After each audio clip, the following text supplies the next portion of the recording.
कानपुर में नींबू की चोरी का किस्सा तो आपको याद ही होगा। ड्रग माफिया के लिए मशहूर मेक्सिको में लोग अपने नींबू के बागान की हिफाजत के लिए बंदूक लेकर घूमते हैं। नींबुओं को चोरी से बचाने के लिए मुझे बंदूक की ज़रूरत है। मैं किसी को मारना नहीं चाहता। हवा में गोली चलाता हूँ और चोर भाग जाते हैं। नींबू की कीमतों में उछाल ने डेविड मेडिना के बागान को एक छोटे से खजाने में बदल दिया है। लिहाजा रातों में चोर उचक्के भी आने लगे हैं। एक क्रेट नींबू का मतलब है कई दिनों का खाना। वे बैग भर भर कर नींबू ले जाते हैं। कभी कभी 5 का ग्रुप आता है। कई सारे क्रेट्स उठा ले जाते हैं। ये समझ लीजिए करीब 5,000 पेसों के नींबू। यानी 230 यूरो के बराबर। बड़ा नुकसान है। 76 साल के डेविड चोरी की आशंका में कभी कभार तड़के तक जगे रहते हैं।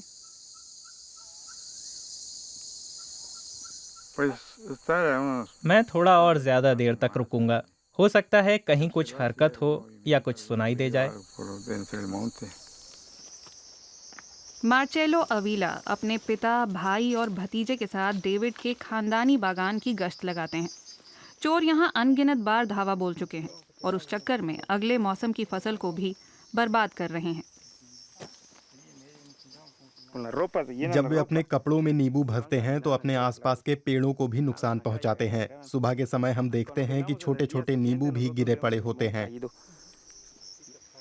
मेक्सिको में नींबू चोरी की बढ़ती समस्या के 2 मामलों की जड़ थी बाजार मूल्य में हुई बढ़ोतरी, किसानों की मुसीबत आ गई है। ग्राहक भी बढ़ती कीमतों से परेशान हैं।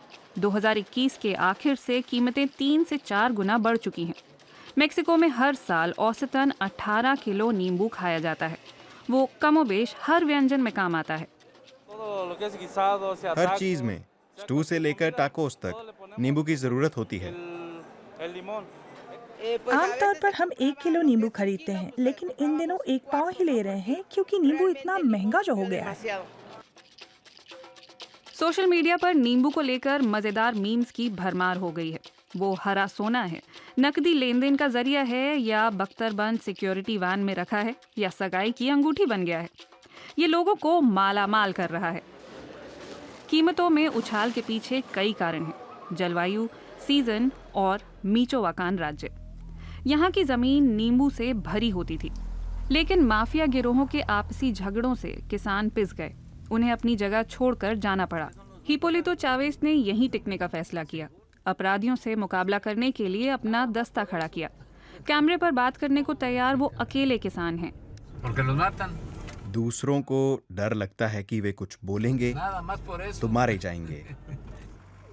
चावेस बताते हैं कि हर कोई किसी न किसी बहाने घूस देता है, चाहे फसल के लिए हो या उसकी ढुलाई के लिए। माफिया इधर अपना मुनाफा कमाता है, उधर कीमतें बढ़ जाती हैं। जो मना करता है उसे धमकाते हैं।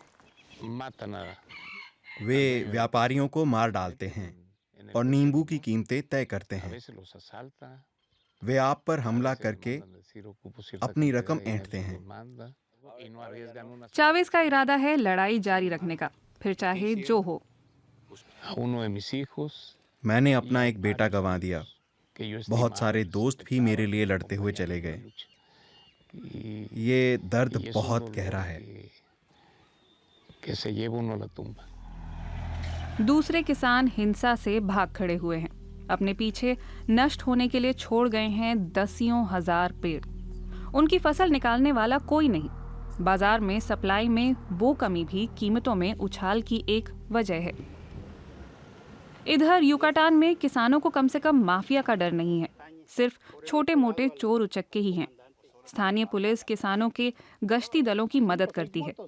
पुलिस प्रमुख नेल्सन अवीला चोरों की चाल समझने की कोशिश कर रहे हैं। चोर क्या करते हैं? वो मेन एंट्रेंस से नहीं आते हैं। वो यहाँ आने का रास्ता बनाते हैं और फिर बागान में घुसते हैं। उन्हें उम्मीद है कि नींबू की कीमतें जल्द ही गिरेंगी और किसानों में शांति का माहौल फिर से बनेगा। वो फिलहाल हफ्ते में 5 चोरों को माल समेत पकड़ते हैं। ये चुराया हुआ माल है। चोर ये नहीं बताएंगे कि कहाँ से चुराया। लिहाजा हमें नहीं पता कि ये किसका माल है, किसे लौटाना है। पकड़े गए कुछ चोर पुराने मुजरिम हैं, लेकिन पुलिस कुछ करने की हालत में नहीं है। किसान हताश हो चले हैं।